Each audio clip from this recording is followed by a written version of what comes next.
All the action happens with pastures around autumn, so we really rely as farmers as having a really good early autumn break.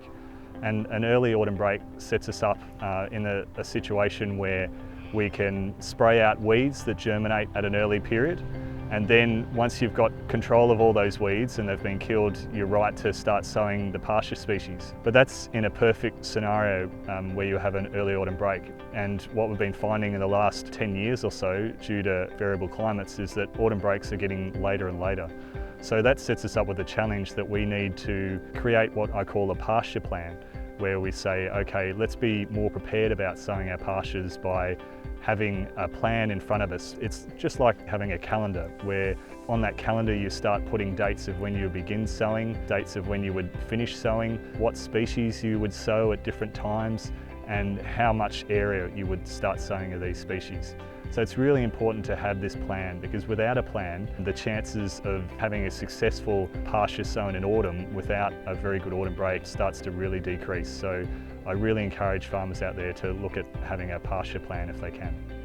If the autumn rains come too late and the soil temperatures start to decrease, that can be a real problem with sowing perennial grasses especially, because they germinate a lot slower. Then they have to compete against annual grass weeds. We know that annual grass weeds are a real problem, things like barley grass and winter grass. And once you get them in your first year perennial grasses, they're incredibly difficult to remove. In fact, there's no chemical options we have out there to remove them from our pastures. It may be an option that if the soil temperatures become so cold and the break still hasn't come, that you may delay sowing your pastures in autumn and move it to spring. In spring, we get a better chance. The soil temperatures are increasing, the perennial grasses will germinate faster, and you've got a better chance of getting them established without the competition from annual grass weeds, which can be a real problem in autumn. So if I was a farmer and I was creating a pasture plan, what I would do in that scenario is to start looking at the different species that I'm sowing and at what times I would sow them at. So I would make a list of the different species that I'm going to sow, and I would put them in their order of how fast they germinate.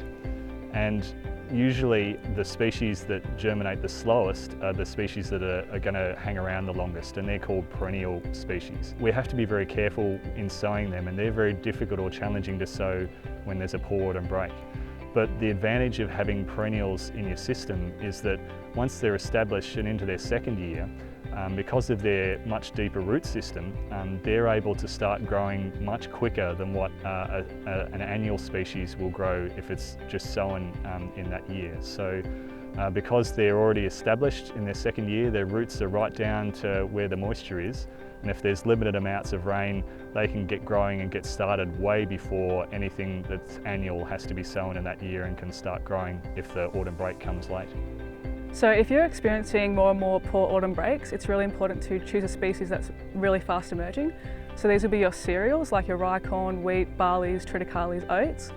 So an advantage of these is they have a really large seed, so they can be sown deeper to chase the soil moisture and be away from the drying soil temperatures at that time of the year.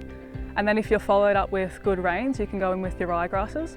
But if you keep waiting around for the break that never comes, it's probably best to sow your perennial pastures in spring when the soil temperatures rise above 12 degrees.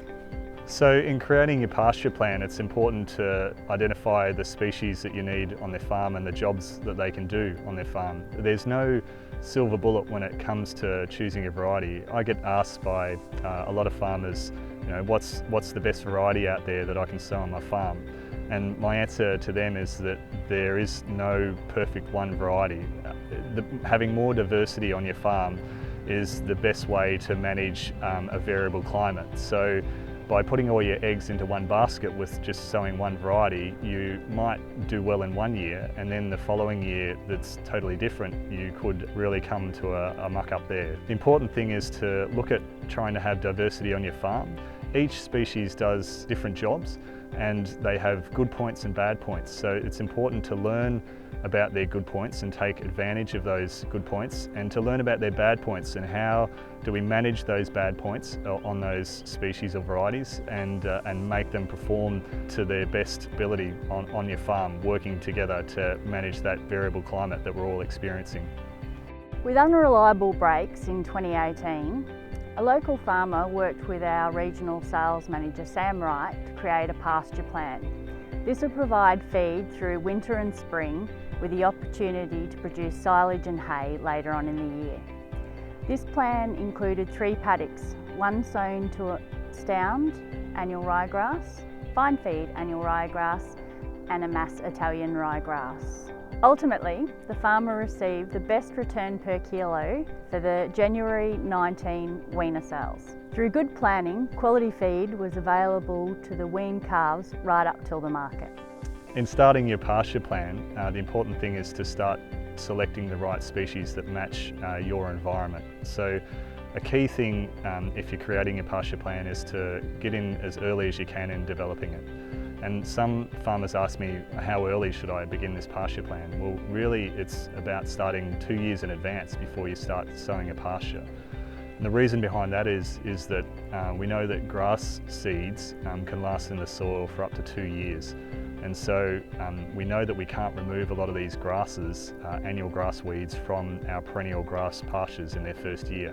So if we can control the weed seed bank and we have less weed seeds in the soil before we even start sowing our pastures, then we won't have so many problems about trying to get our perennials especially established and having to compete with too many annual grass weeds that might be in the paddock at the same time. That's a really key factor, to start early, to look at your weed seed bank that's there. Make sure you control any weeds from seeding in spring, so that's a really critical time. If you can make sure that none of the weed varieties that you have in your farm produce seed, because once they drop that down, then that can be 10 years of problems, for example, with a broadleaf weed if you have that on your farm. And the third one is choosing the species that are right to match your place. So an example of that is that if you're in an environment where you know the rains finish up early in spring, there's no point in planting a really late heading variety, because we know that late heading varieties produce about 60% of their annual dry matter yield around their heading date. And if the variety has run out of moisture by that stage, then it physically can't do any more of that growing. So the real key factor there is to say, okay, match your heading date to your rainfall or the moisture that's available on your property at the time. Valley Seeds have trialled and tested varieties which we can help manage and implement in with a feed plan to get the best solutions for your feed gaps. Thank you for viewing this video, produced as part of the Valley Seeds 2020 Open Day Series. For assistance preparing a pasture plan or general pasture advice, speak to our friendly Valley Seeds team. Call 1800 226 905 or email info@valleyseeds.com. And for information any time of the day or night, visit our website at valleyseeds.com.